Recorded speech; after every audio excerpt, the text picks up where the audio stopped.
मोदी के बस्तर प्रवास पर कांग्रेस ने करारा तंज कसा है। राष्ट्रीय प्रवक्ता एवं प्रदेश मीडिया प्रभारी राधिका खेरा ने पीएम मोदी पर तीखा हमला बोला है। राधिका ने प्रेस कॉन्फ्रेंस लेकर कहा कि पीएम मोदी जी बस्तर आए, बड़े बड़े जुमले दिए, लेकिन बस्तर वासियों के हित में कुछ नहीं कहा। यही नहीं, पीएम मोदी ने मंच से राष्ट्रपति को लेकर काफी कुछ कहा, पर हैरानी की बात है कि बहुत से मौकों पर उन्होंने महामहिम का अपमान किया है। आइए जानते हैं प्रेस कॉन्फ्रेंस लेकर राधिका खेरा ने और क्या कुछ कहा। छत्तीसगढ़ में भ्रष्टाचार हुआ, मुझे याद है हमने कई प्रेस वार्ता करी थी और महादेव ऐप के ऊपर, जो महादेव ऐप आज भी चल रहा है।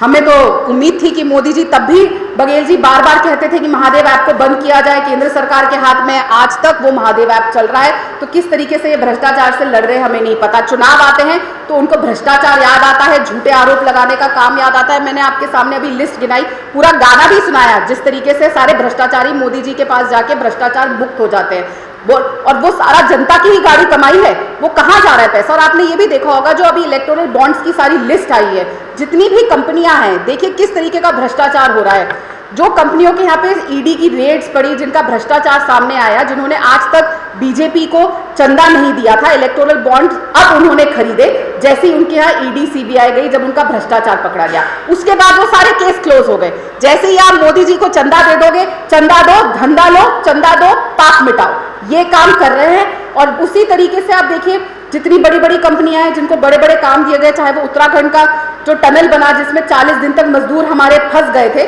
उसका भी चंदा देके इलेक्टोरल बॉन्ड्स देने के बाद कुछ दिन बाद, तो ये भ्रष्टाचार तो खुद मोदी जी कर रहे हैं। और जो भ्रष्टाचार बाकी लोगों ने किया है अपने पार्टी में शामिल करके, उनसे उस तरीके से पैसा ले रहे हैं। तो भ्रष्टाचार का दूसरा नाम, बीजेपी में बीफ और भ्रष्टाचार है और कुछ नहीं है। भ्रष्टाचार की सारी नींव उन्होंने रखी हुई है, सारे भ्रष्टाचारी उनकी पार्टी में चले गए, तभी तो इतने लाखों करोड़ों रुपए उनके पास है। जिस तरीके का वो प्रचार करते हैं और कोई पार्टी नहीं कर पाती, जिस तरीके के वो जुमले और फेक न्यूज फैलाने का काम कर रहे हैं हर तरीके से।